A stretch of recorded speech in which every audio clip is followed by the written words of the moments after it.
Nah, pada pertamanya yaitu konservasi gigi adalah sebuah cabang ilmu kedokteran gigi spesialis yang mencoba untuk mempertahankan gigi dan mencoba untuk mengembalikan fungsi dari gigi. Mhm. Untuk kita ketahui fungsi gigi itu pada umumnya ada dua, yaitu untuk estetik ya, penampilan dan pengunyahan. Namun di beberapa gigi tertentu ada hubungannya juga dengan fonetik atau mengucapkan beberapa huruf-huruf tertentu. Tetapi untuk pagi ini saya akan mencoba menjelaskan mengenai fase-fase apa yang terlibat atau yang terkandung dalam ilmu konservasi gigi. Yang pertama adalah endodonsi, dilanjutkan dengan restorasi.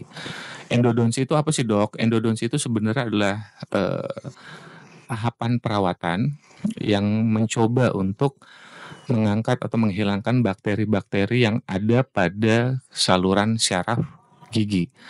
Nah, sementara restorasi adalah prosedur-prosedur yang akan dilakukan untuk menyelesaikan setelah hasil perawatan tersebut dengan menggunakan alat-alat spesifik atau bahan-bahan tertentu.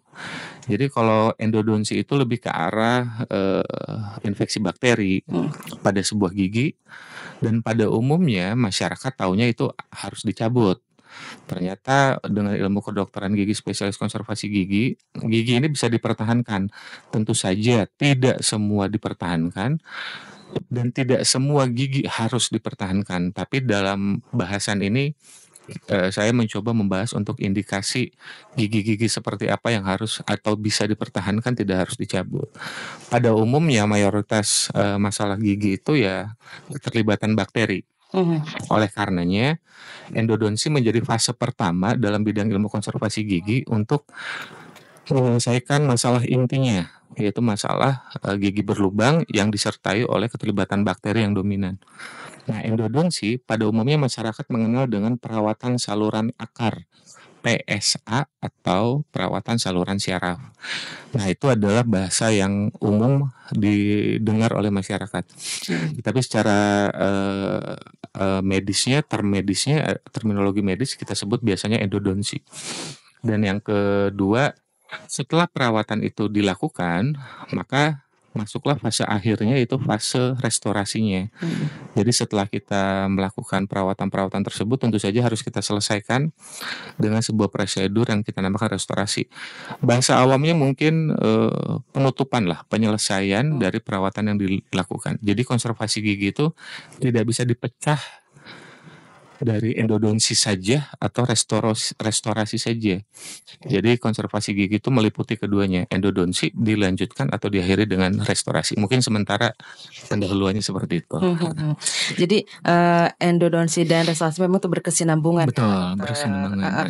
Itu tadi ngomong tentang masalah gigi yang memang karena yang kita ketahui yang umum masyarakat itu kalau sakit gigi apalagi yang memang kondisinya bolong itu memang harus dicabut. Betul. Nah, ini ada bisa nggak untuk ke depannya misalkan ada bisa nggak dicabut gitu loh Ya, kondisinya bisa nggak tentu. dicabut? Makanya tadi sempat saya singgung sedikit bahwa tujuannya memang ingin mempertahankan gigi, tetapi tentu saja tergantung dari indikasinya. Banyak juga gigi-gigi yang tidak bisa solusi masalah pada gigi yang tidak bisa diselesaikan dengan pendekatan spesialis konservasi gigi, itu banyak juga. Dan biasanya memang solusinya adalah pencabutan. Tetapi banyak juga solusi yang bisa diselesaikan oleh konservasi gigi. Jadi semuanya berdasarkan preferensi saja atau pilihan dari masyarakat. Kewajiban kita itu menjelaskan opsi-opsi yang ada sehingga masyarakat bisa terbuka pandangannya dan dia bisa ikut terlibat dalam menentukan solusi apa yang terbaik bagi dia. Nah, diskusi itu saya sebut prosedur elektif, yaitu prosedur yang dipilih oleh dokter dan pasien. Tentu saja tidak semua gigi bisa dipertahankan, namun tidak semua gigi harus dicabut. Kalau itu prinsip saya gitu. Tergantung giginya seperti Tergantung apa, indikasi mungkin gitu kasusnya dan tergantung pasiennya mau atau tidak. Nah, makanya tugas kita menjelaskan dulu sejelas-jelasnya. Biasanya di pertemuan-pertemuan awal, setelah saya melihat misalkan pemeriksaan yang lengkap, semuanya dijelaskan, opsi-opsi perawatannya yang meliputi dua hal tersebut, pencabutan atau konservasi gigi. pasien harus juga bisa menilai kondisi mereka bagaimana, latar belakangnya seperti apa. Willing nggak atau mau nggak mereka menjalani tahapan-tahapan tersebut gitu. Kadang-kadang kan kalau sakit gigi tuh suka kalau kita lagi sakit, itu katanya tidak boleh dicabut. Tapi pasien pengennya dicabut, itu boleh apa Betul. enggak nih dok nih? Ya sebenarnya itu di luar dari konservasi gigi ya. Kalau masalah pencabutan itu banyak faktor juga. Apakah ini bisa dicabut? Apakah harus didahulukan dengan beberapa pengobatan oral atau pengobatan yang diminum dulu dan lain-lain. Itu tergantung case-nya. Tetapi pada umumnya bisa dicabut, tetapi demi amannya atau demi nyamannya si pasien pada saat tindakan pencabutan biasanya ditunda sampai nyerinya berkurang gitu. Oke, jadi lanjut kembali sementara 30 menit dari pukul 9 masih ada talkshow kesehatan tentang endodonsi dan restorasi pada bidang konservasi gigi. Dok, kalau misalkan awal dari mula sakit gigi itu dari apa sih? Awal mulanya sakit gigi itu kan? Pada umumnya sakit gigi itu akibat gigi berlubang ya.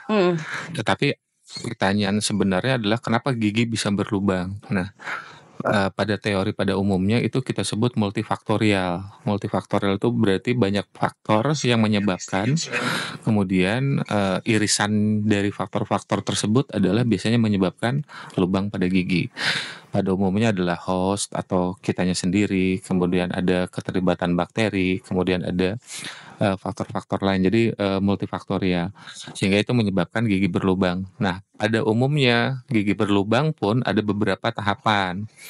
Ada tahapan yang superficial atau dangkal, kemudian ada yang lebih dalam lagi atau media, dan yang sangat dalam dibilangnya secara terminologi medis adalah profunda. Nah, pada saat gigi berlubang ini masih di taraf-taraf yang superficial, biasanya pasien bisa dibilang tidak merasakan ketidaknyamanan. Jadi biasa aja.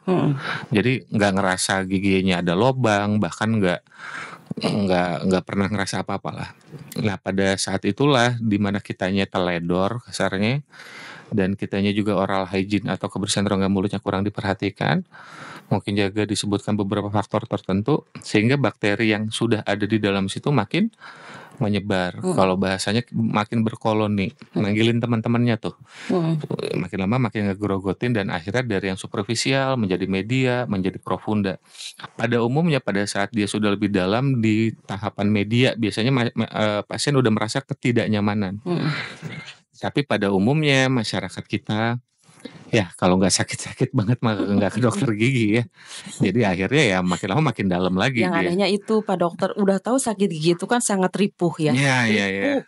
Tapi kok nyantai gitu orang lain sakit gigi pada umumnya mereka punya terapi sendiri lah. Entah minum berkumur air garam atau dengan beberapa herbal mungkin ya. Atau budaya juga menjadi faktor tidak dominan, tetapi saya biasanya makan ini sembuh, minum ini sembuh. Nah, itu yang membuat tertunda ke tenaga medis. Jadi ada bukan peribahasa, ada omong daripada sakit hati lebih sakit gigi. Aduh, dua-duanya maunya Om Bim ya. Ada satu pertanyaan nih. Beberapa pertanyaan di 1, 2, 3 nih langsung masuk. Gigi yang sehat itu yang seperti apa? Lalu tips menjaganya bagaimana? Gigi dan syaraf itu berhubungan nggak? Seserius apa sih dok ya? Terus lalu ada juga yang sampai meninggal karena gigi yang sakit. Nah itu faktor apa kira-kira? Seserius apa? Sebenarnya kalau di bidang konservasi gigi ya, karena kalau kasus atau kasus itu tidak bisa digeneralisasi sama. Ada beberapa kasus-kasus emergensi, tetapi mungkin dokter gigi spesialis lain lah yang lebih berwenang. Tetapi khususnya di bidang konservasi gigi, pada umumnya sangat jarang menimbulkan atau mengancam jiwa lah. Tetapi apabila dibiarkan, itu bisa menurunkan kualitas hidup si penderita. Contoh kayak teteh kerja, sakit gigi, udah gak akan konsen ya. Mood jelek, bahasa Sundana rarungsing lah, semuanya serba sensi dan lain-lain.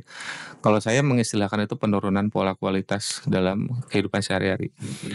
pola makan nggak nyaman karena sakit gigi, berarti otomatis kualitas dietnya akan sangat berkurang dan lain-lain.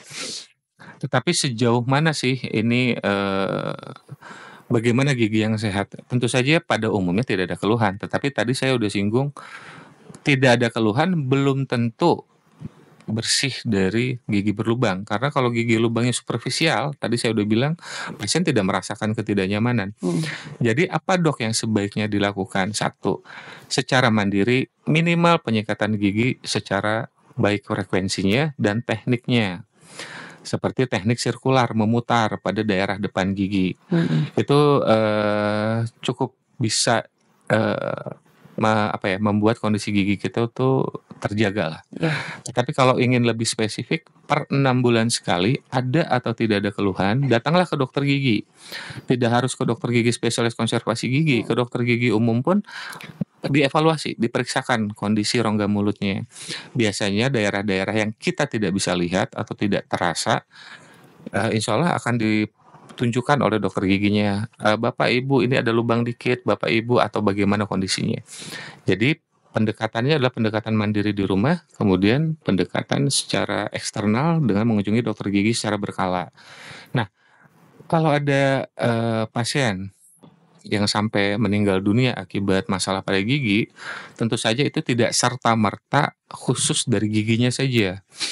Tadi juga ada pertanyaan, apakah ada hubungannya dengan syaraf? Syaraf yang mempersyarafi gigi adalah syaraf 5 atau trigeminal. Nah, itu tuh cabang syarafnya ke daerah orbita, ke daerah mata, dari daerah rahang atas, daerah lidah, daerah rahang bawah, gigi girang bawah, bahkan sampai ke otot-otot leher, bahkan sampai ke arah sedikit ke bahu. Jadi sangat-sangat berhubungan karena pembuluh darah, pembuluh syaraf yang masuk ke dalam gigi itu memberikan nutrisi. Jadi pada saat bakteri terlibat sehingga menimbulkan kematian dari pembuluh darah dan pembuluh syaraf, tentu saja gigi itu tidak akan mendapatkan apa yang seharusnya dia peroleh. Jadi gigi bisa mengalami kematian persyarafan dan lain-lain. Kalau sampai ada yang meninggal, tentu saja harus diteliti lebih lanjut ya, harus di-assessment, harus ditelusur. Apakah si pasien punya kondisi riwayat sistemik tertentu, semisal apakah beliau ada penyakit jantung mungkin, hipertensi mungkin, atau kemungkinan gulanya tidak terkontrol. Karena pada saat ada sebuah luka untuk beberapa penyakit tertentu, perdarahan sulit dihentikan. Dan biasanya kalau pasien tidak rutin mengecek general check up-nya atau kalau kondisi umumnya, beliau-beliau tidak akan tahu apa yang ada terjadi, sehingga pada saat dilakukan prosedur gigi dia anggap sehat-sehat saja, tiba-tiba ada kondisi sistemik atau kondisi tertentu yang menyebabkan perburukan. Nah, itu sebaiknya dihindari gitu. Ya seperti itu ya. Terima kasih banyak untuk beberapa pertanyaan dan jawabannya, mudah-mudahan cukup dimengerti dan puas. Kembali di satu pertanyaan dari kawasannya Cikidang, Cikidang Longkewang. Ini Abah Dia, salah satu pendengar Radio Dian FM juga. Selamat pagi Tepida dan juga Pak Dokter. Ini Abah katanya punya cucu yang baru tumbuh gigi. Ini merasa sakit gusinya. Ya Abah kakeknya itu. Abah juga ini sakit giginya, mau copot. Ini obat apa untuk pereda nyeri gitu? Ada nggak pereda nyeri mungkin untuk sementara gitu? Pada Pak Dokter, terima kasih. Tevina juga, makasih banyak buat Abah Dia Cikidang Longkewang. Untuk anak cucunya Abah Punten itu usianya berapa mungkin saya juga nggak tahu ya. Tetapi bila kita kira-kira itu di bawah 4,5 tahun atau di bawah 5 tahun, kemungkinan gigi sakitnya adalah gigi susu atau gigi anak ya. Digarisbawahi bahwa ilmu konservasi gigi, kita kembalikan ke tema awal, konservasi gigi itu clinical privilege atau kewenangan klinisnya untuk gigi dewasa. Nah, tetapi nggak apa-apa. Untuk gigi-gigi susu, apabila cucunya mengalami keluhan, itu bisa dilihat apakah giginya berlubang. Kalau giginya berlubang, tentu saja lubangnya sedalam apa. Tadi juga udah sempat kita share mengenai tingkat tahapan kedalaman lubang. Dan apabila itu sudah cukup dalam, mungkin perlu dilakukan perawatan syaraf atau endodonsi pada gigi anak.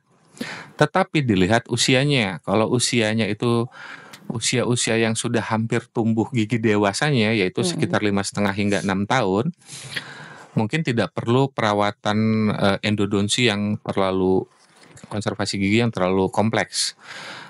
Karena nanti gigi tersebut akan tanggal dan akan digantikan oleh gigi dewasa. Mungkin itu jadi harus dicek dulu ke dokter gigi umumnya ya di daerah Cikidang. Nah, kalau untuk permasalahan abahnya, sama usia abah berapa? Kalau abahnya sudah tua. Kalau dari abahnya.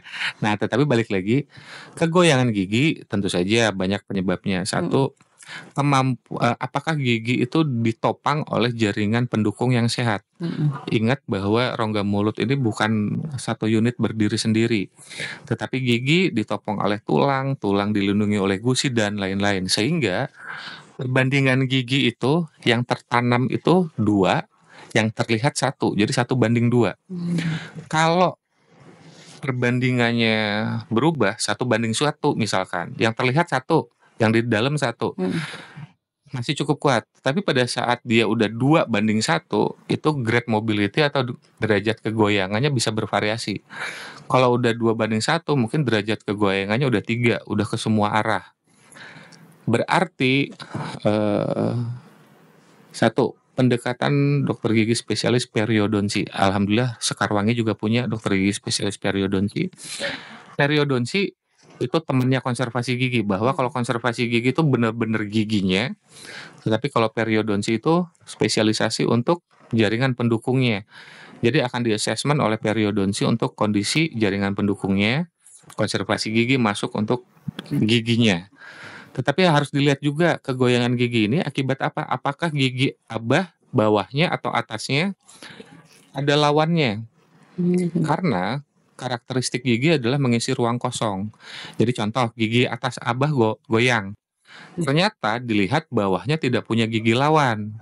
Sehingga karakteristik gigi mengisi ruang kosong, maka gigi atas akan turun atau terminologi medisnya disebut ekstrusi untuk mengisi kekosongan bawah, sehingga dia akan keluar dari tulang, membuat perbandingannya menjadi berubah, yang seharusnya 1:2 bisa jadi 1:2 yang terlihat, sehingga gigi kehilangan topangannya. Jadi banyak sekali faktor. Saran untuk abah dan cucunya, datanglah ke fasilitas kesehatan terdekat ya, untuk di assessment, untuk dilihat sebenarnya masalahnya pada apa.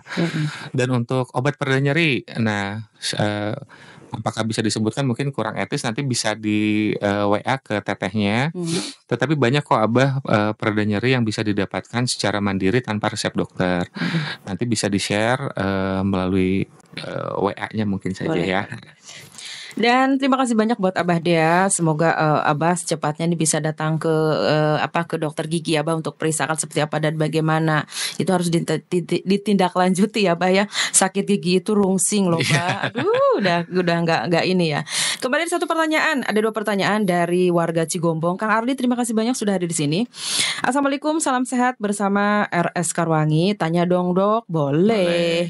Yang pertama, gigi saya ini kan di bagian gerahamnya itu ada lubang. Nah, terus kadang kali makan yang manis-manis itu suka ngilu. Bahkan yang tadinya kerasa sakit, terus pas makan yang manis tiba-tiba langsung sakit banget. Nah, itu sebaiknya dicabut aja apa ditambal.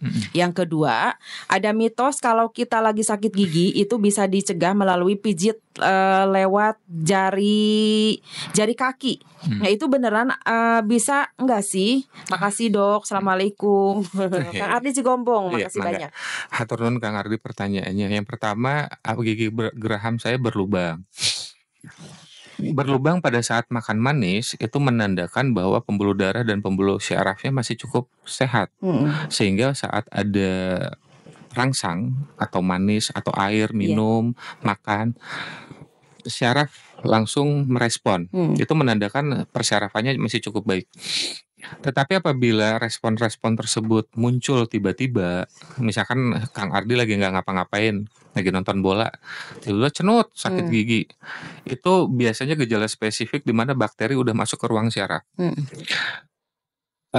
Lebih baik Kang Ardi kembali datangi fasilitas kesehatan terdekat untuk dilihat seberapa jauh kedalaman lubangnya, karena itu akan menentukan rencana perawatan ke depannya. Nah, kembali ke tema kita konservasi, apakah saya harus dicabut giginya ataukah harus ditambal?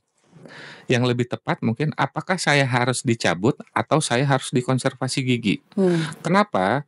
Karena ditambal itu merupakan bagian dari restorasi.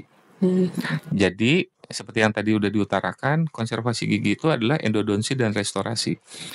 Pada saat gejala-gejala ini membutuhkan perawatan lebih spesifik spesialistik konservasi, kita tidak bisa melewatkan bagian endodonsinya.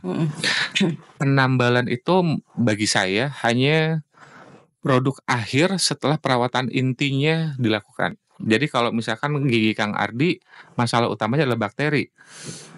Tambalan tidak bisa membunuh bakteri. Jadi dilakukan dulu endodonsinya atau perawatan pada syarafnya, baru setelah semuanya selesai, kita tutup, kita lindungi hasil perawatannya dengan restorasi. Kalau Kang Ardi bilang, pengen langsung ditambal, berarti Kang Ardi pengen langsung restorasi. Nah, itu tidak sebaiknya dilakukan. Jadi lebih baik diendodonsi dulu atau perawatan syarafnya dulu bila memang ada keterlibatan bakteri cukup dalam hingga masuk ke dalam ruang syaraf, baru setelah perawatan itu ditutup atau dilindungi dengan perawatan restorasi. Kalau dicabut gimana? Kembali preference, pilihan. Sebagai pengetahuan, konservasi gigi ini butuh waktu sekitar 5 kali kunjungan endodonsi dan sekitar 2 kunjungan dari restorasinya. Jadi ada 7 tahapan pada umumnya. Nah, masyarakat mau nggak melalui tahapan-tahapan ini? Karena banyak masyarakat yang, aduh dok lama banget, bolak-balik, saya jauh, bla bla bla, misal. Jangan paksakan. Kalau misalkan konservasi gigi ini dirasa memberatkan, bisa dipilih opsi lain seperti cabut. Tetapi apabila pasien sangat ingin mempertahankan giginya, mungkin konservasi gigi bisa dipertimbangkan. Dan faktor yang kedua sebagai informasi bagi masyarakat, sistem kesehatan kita atau kita kenal dengan JKN atau BPJS tidak mengcover keduanya. Jadi konservasi gigi itu yang di-cover oleh BPJS atau JKN hanya endodonsinya saja. Ini yang membuat kesalahpahaman di masyarakat bahwa BPJS mengcover semua. Bisa sedikit saya koreksi, tidak. Jadi masyarakat harus paham bahwa karena restorasi ini menggunakan bahan-bahan khusus spesifik, mungkin BPJS tidak mau mengcover itu sehingga banyak pasien yang menolak perawatan ini akibat tidak seluruhnya di-cover oleh BPJS. Dan itu bisa ditanyakan ke BPJS-nya bahwa yang di-cover adalah endodonsinya, yang di-cover adalah perawatan syarafnya. Tetapi perlindungan akhirnya karena kita membutuhkan perlindungan yang baik dengan alat yang cukup mahal dan biaya yang cukup tinggi, maka BPJS tidak mengcover itu. Yang BPJS bisa cover hanya prosedur restorasi yang sangat sederhana. Tetapi prosedur itu apakah indikasi untuk menutup sebuah perawatan yang kompleks, itu dilihat kasusnya. Jadi bisa bervariasi. Ada endodonsi plus restorasi yang di-cover, tetapi ada endodonsi plus restorasi yang tidak di-cover karena indikasinya tidak bisa menggunakan restorasi yang sederhana yang di-cover. Jadi hal itu harus diluruskan pada masyarakat juga. Dan itu yang membuat masyarakat mungkin memilih cabut ya. Karena lamanya waktu dan mungkin ada biaya yang tidak tercover. Itu saja. Jadi itu ya. Terima kasih banyak. Tadi yang kedua itu tentang pemijitan jari kaki. Aduh punten buat Kang Ardi ya. Saya mata kuliah saya nggak belajar itu ya dulu ya. Jadi saya juga belum pernah membaca literatur mengenai di luar dari medisnya. Tapi tidak menutup kemungkinan bahwa dari segi keilmuan lain bisa. Contoh, setahu saya beberapa tahun yang lalu yang diakui oleh ilmu medis adalah herbal dan akupuntur. Nah, apakah pemijatan ibu jari ini termasuk di bagian-bagian itu saya juga kurang paham, tetapi tidak menutup kemungkinan bahwa hal itu juga bisa. Tetapi apabila ditanya ke saya, punten mohon maaf mungkin pengetahuan saya kurang, jadi saya belum sampai sana referensinya. Tetapi mungkin Kang Ardi bisa melakukan pendekatan secara herbal atau mungkin akupuntur, karena kalau nggak salah 2 hal itu sudah diakui di bidang medis kedokteran. Jadi saya belum tahu yang saat ini, siapa tahu ada ilmu-ilmu lain gitu. Jadi contoh kayak bekam. Setahu saya bekam belum diakui. Ya. Walaupun itu kebetulan sunnah juga kalau ya. Cuman secara ilmu kedokteran belum. Karena kalau kita lihat garis merahnya itu sama kayak donor darah. Donor darah kan mengeluarkan darah yang kurang baik sehingga sel-sel darah terbentuk. Akibat kita mengeluarkan sejumlah darah, tubuh akan memproduksi sel-sel darah baru yang cukup segar dan baik bagi tubuh. Sebenarnya saya mengambil benang merah bekam seperti itu. Tetapi kalau diakui bidang medis saya belum tahu per hari ini. Mungkin saya juga kurang terupdate. Tapi yang sudah terupdate adalah herbal dan akupuntur. Jadi seperti itu ya. Ada pertanyaan kembali dari warga Koramil Cicurug. Koramil ini gang ini ya. Assalamualaikum Pak Dokter dan Tevin, mau tanya nih, apa penyebab gigi tumbuh tapi nggak seperti biasanya? Nah dulu anak Terbi yang laki-laki gigi atas tumbuh justru ke atas. Nah sampai bibir atas hampir bolong gitu dan akhirnya dicabut. Betul. Nah itu. Gigi-gigi seperti ini bisa kita kategorikan secara terminologi medisnya adalah gigi impaksi atau gigi terpendam. Gigi terpendam biasanya pada geraham-geraham nomor 3. Jadi ada geraham besar 1, geraham besar 2, dan geraham besar 3. Secara arah tumbuh memang sulit diprediksi, makanya gigi geraham ketiga itu diklasifikasikan menjadi 3 kelas dengan kelas kecilnya. Nah, untuk beberapa arah tumbuh yang memang mengganggu kondisi rongga mulut, mengganggu pasien, mengganggu penderita dan lain-lain, memang disarankan dicabut. Sebagai informasi, dokter gigi yang berwenang klinis untuk mencabut gigi-gigi terpendam adalah dokter gigi spesialis bedah mulut. Nah, pada saat apa, Dok? Mungkin narasumbernya mungkin bisa lebih ke dokter gigi spesialis bedah mulut, tetapi secara umum bisa saya bilang pada saat apa sih gigi terpendam ini harus diambil saat benar-benar pasien mengalami penurunan kualitas hidupnya. Sama seperti yang tadi saya bilang, gigi-gigi terpendam ini biasanya mendorong gigi lain, biasanya mendorong pipi sehingga sering berdarah, sehingga atau gusi belakang sering kegigit dan menimbulkan luka atau lesi. Makan jadi sulit, buka mulut sulit, sering nyeri leher pada leher, sering sakit kepala. Nah itu kan membuat pola kehidupan kita menurun ya kualitasnya. Nah bagi saya itu saatnya dikontrol kan ke dokter gigi spesialis bedah mulut dan mungkin saja gigi-gigi seperti itu dicabut. Namun ada beberapa kasus juga yang terpendam tetapi tidak menimbulkan keluhan. Kalau bahasa, saya pernah diajarin dosen saya dulu ya, spesialis bedah mulut, jangan bangunin singa lagi bobo.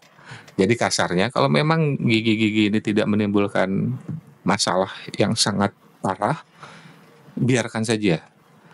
Tetapi kalau berpotensi, jadi hari ini tidak ada masalah nih, tiba-tiba dilakukan foto ronsen, ternyata posisinya berpotensi menimbulkan masalah ke depan, bisa ditunda, atau bisa langsung dilakukan pengambilan seperti itu.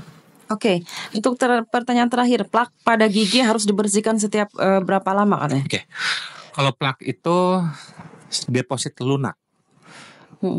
Deposit kerasnya, deposit itu berarti tumpukan lah ya, bisa kita bilang. Kalau tumpukannya lunak-lunak itu namanya plak. Tetapi kalau tumpukannya itu sudah menjadi keras, plak yang mengeras, kita biasanya sebut karang gigi. Nah, kalau yang ditanyakan adalah plak, pada umumnya itu bisa bersih oleh penyekatan gigi. Tetapi apabila plak yang sudah mengeras atau deposit keras yang kita sebut karang gigi, biasanya sikat gigi tidak akan bisa mengambilnya, sehingga kita harus lakukan prosedur pembersihan karang gigi atau scaling. Itulah yang per 6 bulan sekali disarankan atau direkomendasikan. Oke. Untuk pertanyaan terakhir, ada perbedaan nggak untuk dokter gigi sama konservasi gigi?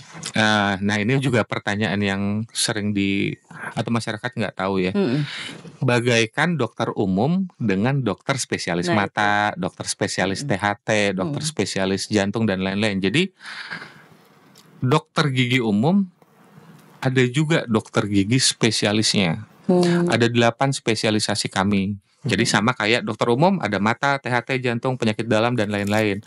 Dokter gigi umum pun ada konservasi gigi, ada ortodonsi, ada periodonsi, ada bedah mulut dan lain-lain. Jadi banyak masyarakat yang bilang, oh ini dokter spesialisnya gigi. Bukan.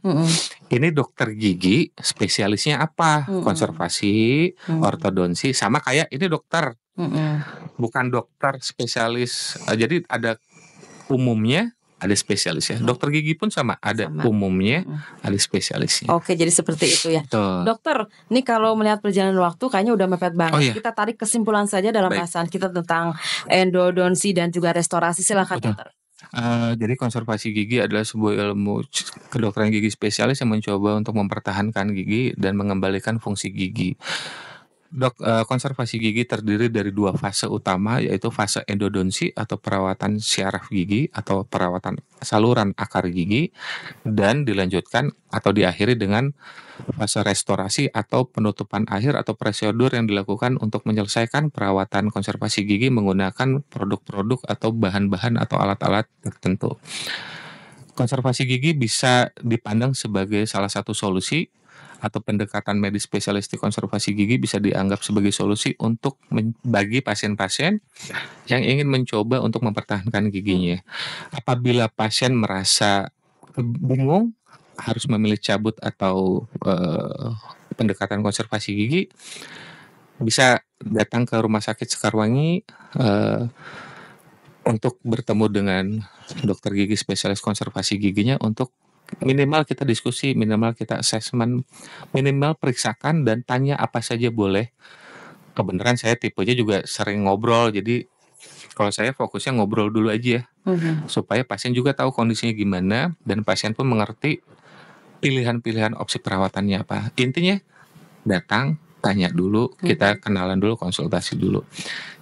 Saya harap jangan mengambil referensi dari yang lain-lain, TikTok atau apa, karena ya belum tentu mereka dokter gigi spesialis konservasi gigi. Jadi datang saja ke fasilitas kesehatan terdekat, minimal bertanyalah ke dokter gigi umum terdekat tempat pendengar Dian FM berada gitu.